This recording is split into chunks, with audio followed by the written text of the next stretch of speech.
Pagi, Pak. Saya akan mulai pertemuan hari ini terkait dengan industrialisasi di Indonesia. Saya akan share screen ya.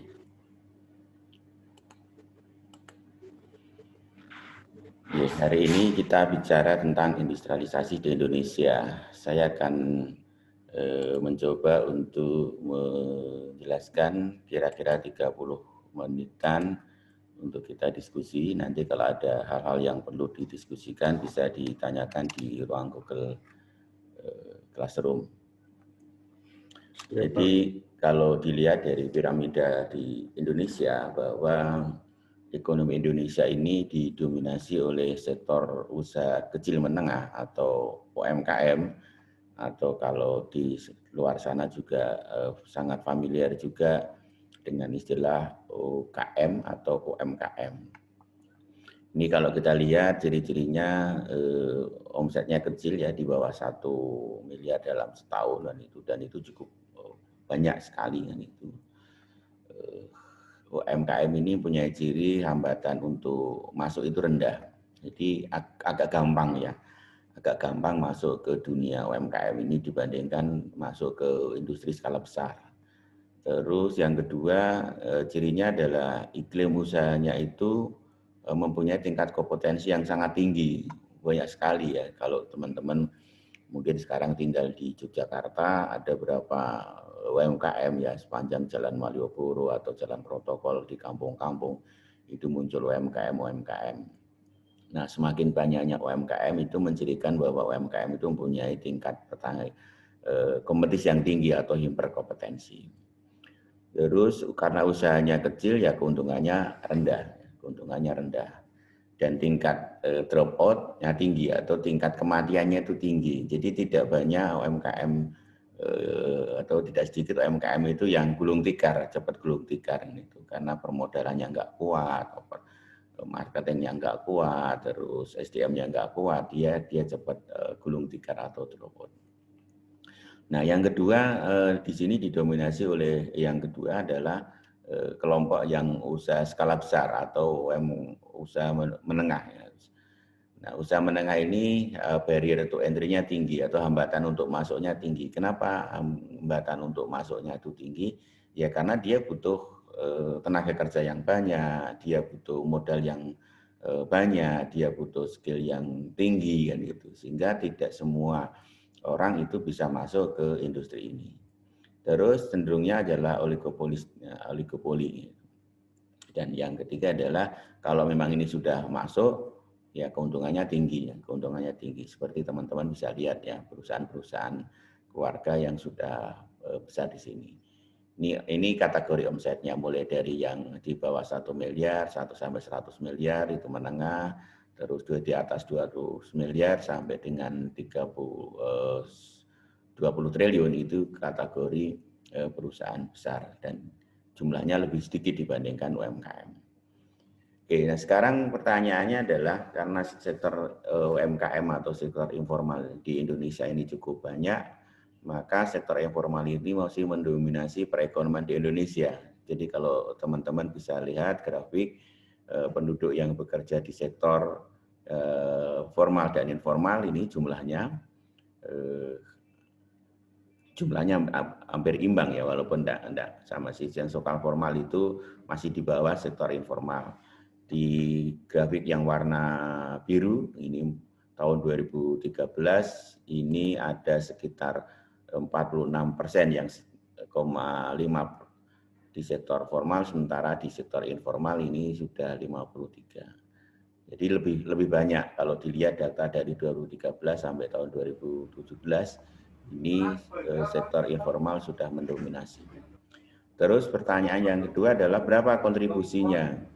Kontribusi dari sektor UMKM atau sektor informal ini terhadap produk domestik brutonya gitu.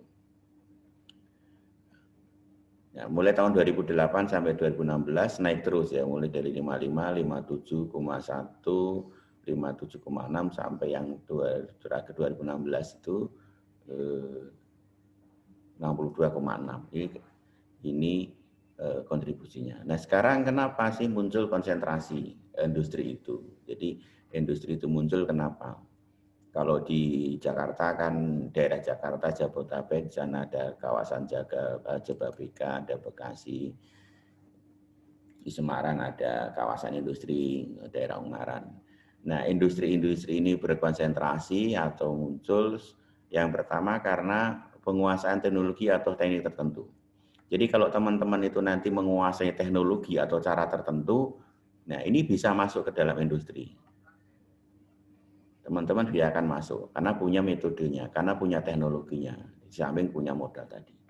Yang kedua, ya karena biasanya ada perlindungan dari pemerintah, biasanya untuk industri-industri tertentu ada perlindungan dari pemerintah. Terus konsentrasi industri di Indonesia mulai sebelum tahun 98-an itu adanya kolusi segelintir orang di pasar. Jadi KKN itu muncul untuk memudahkan dia masuk ke dalam industri, sehingga mungkin permudah izinan atau permudah perluasan lahan atau pembebasan lahan gitu. Terus yang berikutnya industri ini berkonsentrasi karena merger dari beberapa perusahaan. Jadi perusahaan-perusahaan yang kecil yang punya visi yang sama, punya misi yang sama, bergabung menjadi satu dan menjadi perusahaan yang besar, namanya merger, dan itu akan membentuk konsentrasi industri. Nah, yang berikutnya adalah bahwa faktor munculnya konsentrasi pasar industri itu karena ada scale of produksi atau skala produksi yang besar. Artinya apa? Kalau perusahaan itu mampu memproduksi dalam jumlah yang besar, otomatis dia akan mempunyai harga produk produksi yang kecil yang berdampak terhadap harga jual yang rendah, dan inilah pasar akan terbuka sehingga daya beli masyarakat itu bisa terpenuhi. Nah, sekarang kita lihat sampai di mana perjalanan industri sekarang ini. Pertanyaannya kita masuk ke revolusi yang mana ini tuh. Nah, saat ini kita masuk ke revolusi 4.0 atau revolusi industri yang keempat. Kalau kita lihat sejarahnya, revolusi industri yang pertama itu munculnya mesin uap atau tenaga uap. Jadi aktivitas itu digerakkan oleh tenaga uap, itu generasi pertama.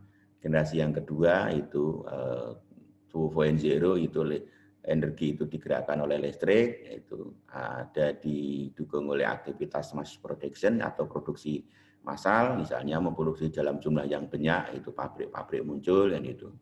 Terus munculnya perusahaan perakitan, misalnya perusahaan perakitan itu ya perusahaan yang membuat mobil, bukan membuat mesinnya, tetapi merangkai menjadi satu buah mobil, merangkai menjadi satu buah sepeda motor, itu adalah assembly. Contoh di Indonesia, kalau teman-teman pergi ke Magelang, di sana ada perusahaan yang namanya New Armada.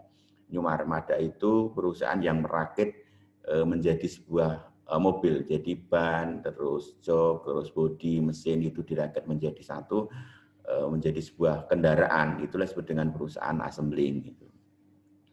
Nah, yang generasi yang ketiga itu ditandai adanya komputer dan otomatisasi dalam aspek pekerjaan. Itu era 80-an ya, sudah sebelum di Indonesia itu terkenal 80-an komputer itu, tapi di luar negeri itu sebelumnya.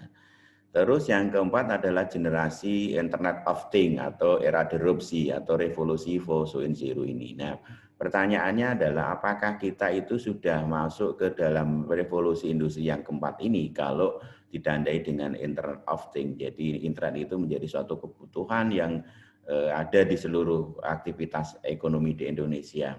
Saya kira kita belum bisa masuk ke sana. Revolusi industri di UMKM itu barangkali masih menggunakan 0.0 karena teknologinya masih menggunakan manual.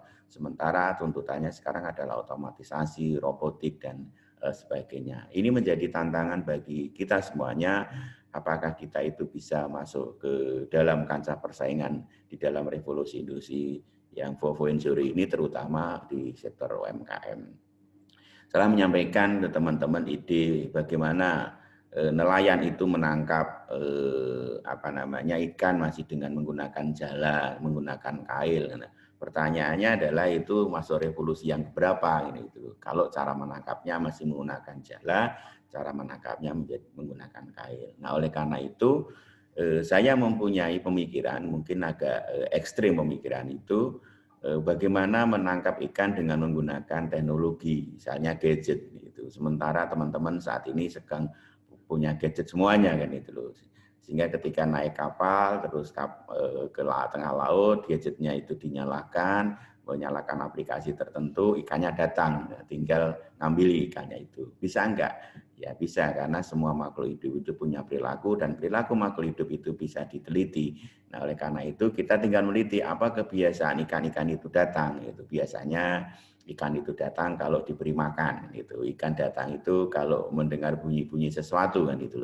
Tinggal kita ciptakan aja bunyi-bunyi sesuatu itu yang ada di gadget sehingga gadget itu kita nyalakan mengeluarkan bunyi dan ikannya datang. Ini salah satu terobosan. Ini di dunia perikanan. Di dunia pertanian teman-teman sekarang ini kalau teman-teman main drone itu hanya digunakan untuk mengambil gambar kan itu ya, mengambil gambar dari atas, mengambil gambar yang sulit-sulit yang itu menggunakan drone itu. Tapi bagaimana drone ini kita gunakan untuk mengairi tanaman yang tidak membutuhkan tanah air yang cukup banyak, sehingga bagaimana teman-teman yang generasi muda ini tertarik ke dunia pertanian karena dunia pertanian sudah mempunyai sentuhan teknologi. Nah, ini kalau kita mau menggunakan ide ke dalam industri pertanian supaya ekonomi Indonesia itu naik. Itu generasinya. Nah, lalu apa tantangan industri 4.0 atau era disrupsi teknologi ini? Saya masukkan di sini era society 5.0 kan itu. Jadi kita itu belum kokoh benar di industri 4.0, sudah dihadapkan society 5.0 yang dikembangkan di Jepang.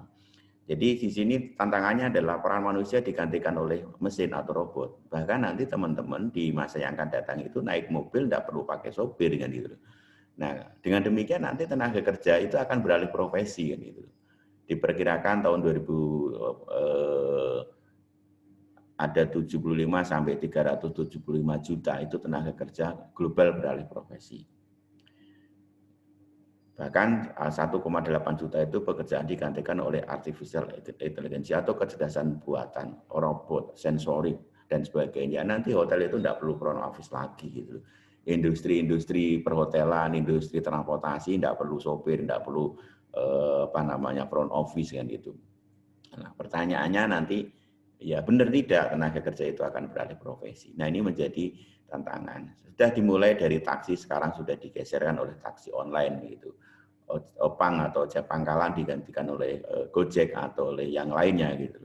Terus di situ driverless car itu bahwa mobil itu tidak dikendari oleh manusia tetapi nanti dikendari oleh robot atau oleh mesin. Munculnya data entry yang sangat mudah gitu. Nah, kalau sekarang harus ngentry, besok mungkin tidak ngentryan itu di Bluetooth masuk data analitik dan kemudian akan menjadi big data.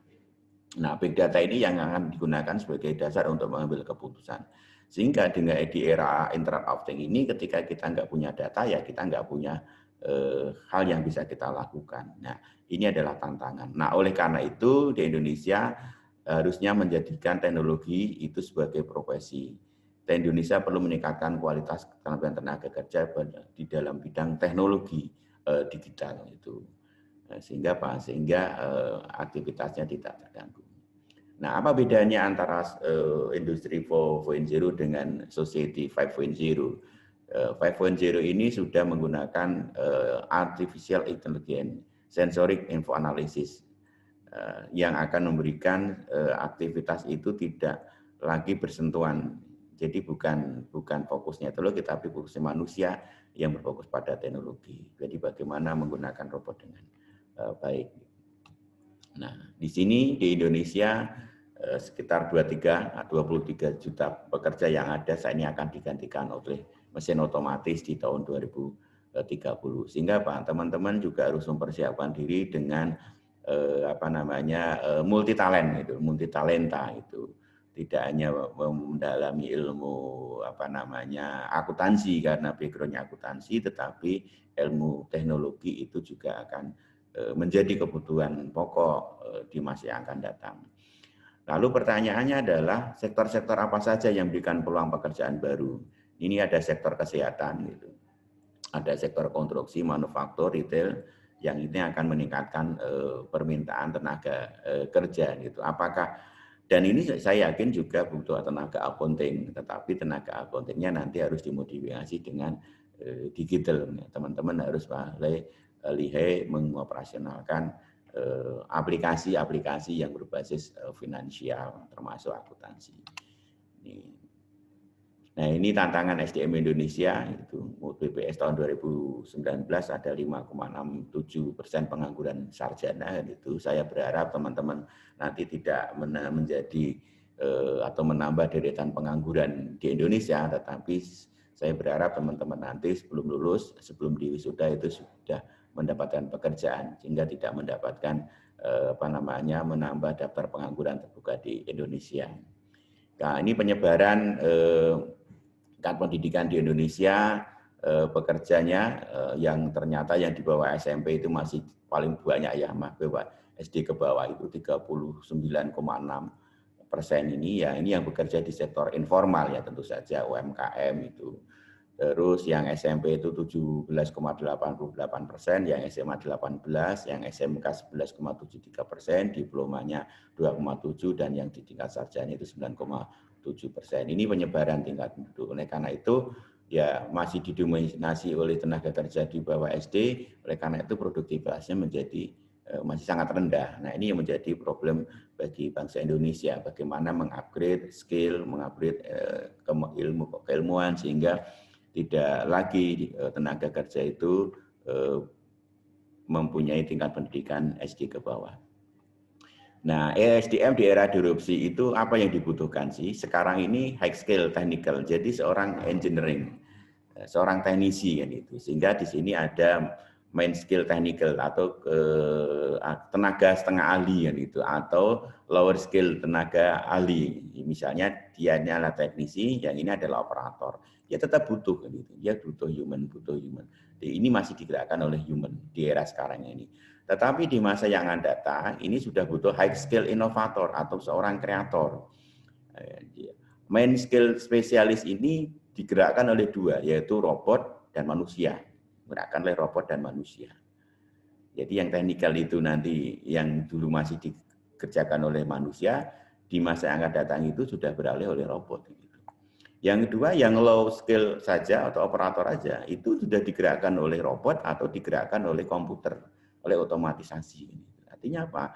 Di masa yang akan datang itu memang cukup banyak tenaga kerja yang akan terpinggirkan. Oleh karena itu, ya ini harus menjadi perhatian bagi kita semuanya untuk menjadi seorang kreator itu, menciptakan sesuatu yang baru, seperti saya contohkan tadi, bagaimana membuat drone itu menjadi alat untuk menyirami tanaman ketika tanaman itu tidak terlalu membutuhkan air yang cukup banyak. Lalu bagaimana kita bisa menciptakan, kalau di daerah Kebumen itu banyak pohon kelapa, bagaimana menciptakan robot untuk memetik pohon kelapa, dibandingkan saat ini orang naik pohon kelapa yang tingginya 20 meter, 15 meter, itu butuh tenaga yang kuat, dan itu pasti umur usia produktif. Nah, itu di situ dibutuhkan tenaga untuk alat yang digunakan untuk menangkap kelapa itu, untuk memetik kelapa itu, maka gunakan robot. Robotnya dibuat sensor. Kalau kita ingin memetik kelapa yang tua, maka inilah sensornya. Kalau memetik kelapa untuk degan, inilah sensornya. Karena dulu ada yang menggunakan kera atau monyet yang dilatih sehingga dia akan memetik pohon kelapa itu. Nah, tapi itu tetap masih menggunakan ini. Nah, itu. Yang berikutnya di dunia pertanian, selain drone untuk untuk mengairi tadi, bagaimana kita menciptakan alat untuk robot yang bisa digunakan untuk memetik buah padinya atau ani-ani gitu.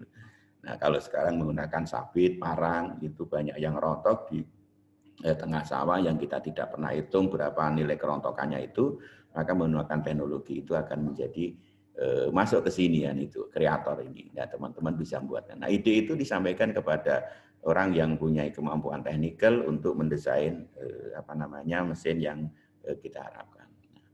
Nah, ini perbedaannya teman-teman, industri 4.0 dan society 4.0. Pada industrial 4.0 itu menekankan pada bagaimana pekerjaan dilakukan secara otomatis. Menyoroti efektivitas penggunaan mesin otomatis, terus tentang komunikasi yang terkomputerasi dengan segala cara, jadi koneksinya. Nah, sementara di Society 5.0 menekankan pada bagaimana mengoptimalkan tanggung jawab jam kerja untuk menyelesaikan pekerjaan. Jadi tujuannya adalah kita itu bisa optimal enggak di dalam bekerja itu. Terus menyoroti efektivitas pengetahuan orang masyarakat dengan bantuan mesin cerdas atau artificial intelligence tadi, robotik tadi. Nah, yang berikutnya untuk memudahkan dan mempercepat pekerjaan dengan bantuan mesin cerdas demi kepentingan manusia itu sendiri. Jadi alat itu membantu manusia. Jadi alat itu kelak akan membantu manusia sehingga di Society 5.0 ini harapannya manusia itu akan dimudahkan dengan alat yang sudah ada. Jadi fokusnya bukan di alat tapi di manusianya.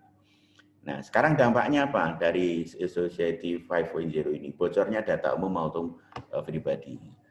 Ke depan teman-teman itu nanti tidak punya rahasia lagi kalau sudah terkoneksi dengan internet itu. Karena dengan mengetahui perangkat gadget Anda masuk ke dalam sebuah mall, sebuah hotel, teman-teman sudah diketahui bahwa teman-teman itu bangunnya jam sekian, sukanya makan ini kan itu, warna kesukaannya seperti ini kan itu loh. Ini sudah ketahuan. Nanti kalau nggak percaya, nanti ketika teman-teman masuk di mall, tiba-tiba ditawari promo, ini ada kue harganya sekian. Nah, itu karena apa? Karena dia sudah tahu data Anda.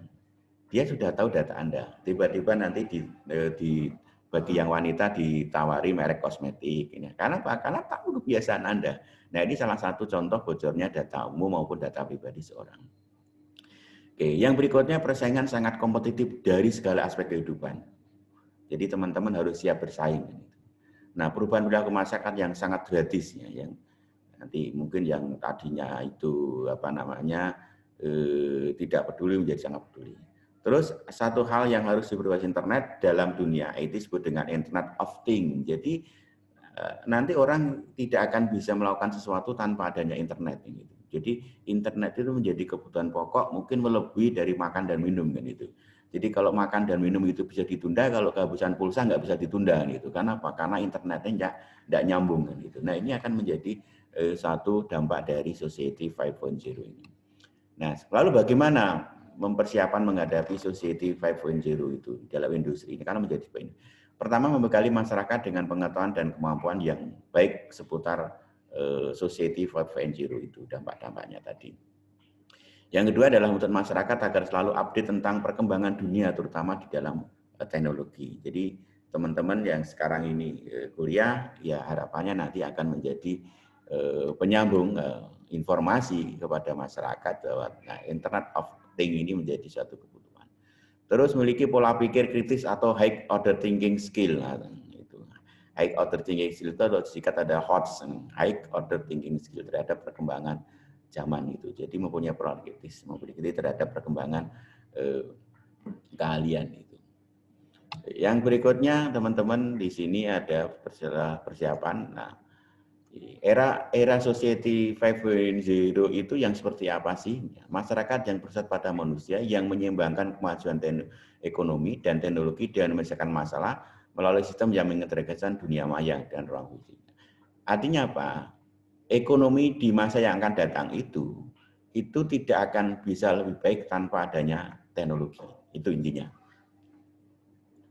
Nah, yang kedua, masyarakat yang anggotanya saling menghargai sama lain dan masyarakat di mana setiap orang dapat memimpin kehidupan yang aktif dan menyenangkan. Nah, ini sesuai dengan visi dari kampus kita. Jadi kampus yang berbudaya. Karena apa? Karena di sini ternyata saling menghargai satu dengan yang lain, saling menghormati, memahami budaya itu penting bagi Society 5.0 ini. Karena apa? Karena ada keseimbangan nanti. Dengan keseimbangan atau sustainable ini harapannya adalah ada keberlangsungan di yang masa datang. Jadi teknologi itu bukan digunakan untuk merusak lingkungan, tetapi teknologi ini dapat digunakan untuk menyeimbangkan lingkungan itu. Sehingga apa? Teknologi yang di masa yang akan datang itu harapannya adalah teknologi yang ramah lingkungan di eranya. Oke, yang berikutnya adalah karakteristiknya itu karakteristik utama Society 5.0 teknologi bus. Jadi penggunaan teknologi canggih, robot, drone, komputer, artificial intelligence dan big data. Ini seperti saya sampaikan tadi ya, nanti ke depan itu aktivitas itu akan bersentuhan dengan robot, itu dengan drone, dengan komputer, dengan kecerdasan buatan kan itu. Jadi seolah robot itu kayak manusia gitu. Oke, terus yang berikutnya human centered, jadi kegiatan manusia dijalankan menggunakan kecanggihan mesin. Jadi manusia itu nanti kegiatannya itu menggunakan kecanggihan mesin. Jadi kalau di masa yang akan datang itu mesin itu menjadi atau teknologi itu menjadi hal yang paling utama. Oke. Lalu bagaimana masyarakat 5.0 itu bekerja? Masyarakat 5.0 atau society 4.0 itu bekerja di dunia maya, yaitu menggunakan internet. Butuh data besar itu semua data atau big data. Di data perilaku manusia, data kebiasaan manusia, data kesukaan manusia, data kelahiran manusia itu dia butuh itu. Sehingga apa? Kalau pasar ini mempunyai data ini, itu luar biasa dia bisa membuat kesimpulan. Saya perusahaan itu kalau zaman dulu enggak butuh yang namanya KTP ini. Sekarang dengan KTP itu sangat luar biasa data itu. Kenapa? Karena KTP itu diketahui yang pertama tanggal, bulan, dan tahun lahir. Dengan diketahui tanggal, bulan, dan tahun lahir itu tentu saja akan diketahui usia. Dengan diketahui tanggal dan bulan lahir itu akan diketahui zodiak kan itu. Yang itu akan bisa digunakan sebagai dasar untuk mengambil keputusan itu. Oke, itu yang kedua. Yang ketiga adalah menggunakan kecerdasan buatan seperti misalnya tadi robot, terus drive tanpa mobil tanpa drive, itu menjadi salah satu ciri yang bekerjanya.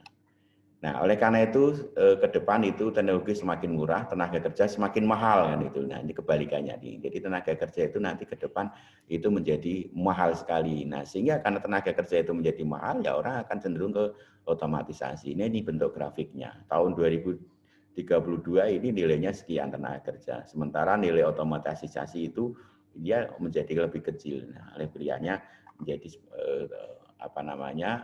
tenaga kerja atau otomatisasi. 5 juta pekerjaan akan hilang karena otomatisasi robot 2015 sampai 2020. Ini kita lewati ya masa ini 2020. Nah, sekarang apa akibat konsentrasi industri yang besar dengan adanya teknologi tadi? Yang pertama, nanti ke depan akan terjadi yang namanya monopoli. Perusahaan-perusahaan yang punya teknologi yang canggih, dia akan monopoli karena dia bisa skill of produksi, dia skala ekonomi yang sangat tinggi sehingga dia mempunyai produksi yang sangat murah kan itu, sehingga dia bisa monopoli itu. Oke teman-teman, jadi sebentar lagi kita akan 10 menit lagi ya. Yang berikutnya adalah terjadinya kolusi bisnis kan itu, terjadinya kolusi bisnis itu. Yang berikutnya mestinya terjadinya monopoli tadi, mestinya dengan skill produksi yang tinggi, mestinya secara teori itu mestinya membuat harga menjadi murah, mestinya. Tetapi karena ini dipicu oleh akibat yang pertama, terjadinya monopoli, tidak ada yang bisa melakukan selain dia, maka ini terjadinya harga yang naik. Nah, mestinya dengan skill of produksi yang tinggi, itu dia bisa harga murah. Tapi karena hanya dia yang bisa melakukan itu, karena dia melakukan industri base monopoli, maka harganya menjadi tinggi. Kalau saya nggak ada yang bisa nih, maka harganya ya dia naikkan gitu. Nah, yang berikutnya akan terjadi inefisiensi, daya beli masyarakat itu menjadi rendah gitu. Nah, itu teman-teman masih ada waktu sekitar 7 menit. Kalau akan didiskusikan, silahkan bisa didiskusikan sebentar, paling tidak 7 menit atau 5 menit ya untuk konsentrasi industri ini sebelum saya akhiri nanti di 7 menit yang akan datang. Monggo silahkan kalau ada yang perlu didiskusikan.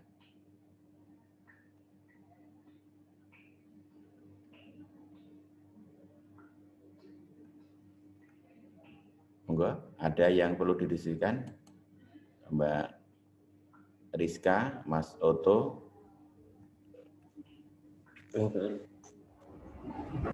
atau Mas Leonardo, Mas Muhammad, silakan kalau ada.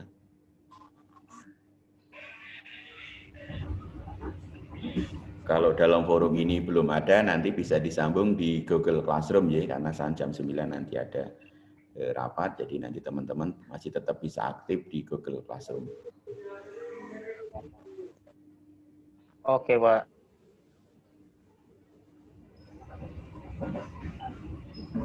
Jadi teman-teman, kalau tidak ada yang didiskusikan di forum Zoom ini, pertemuan hari ini, saya akhiri sampai di sini. Terima kasih atas segala perhatiannya. Mohon maaf kalau ada hal yang kurang berkenan.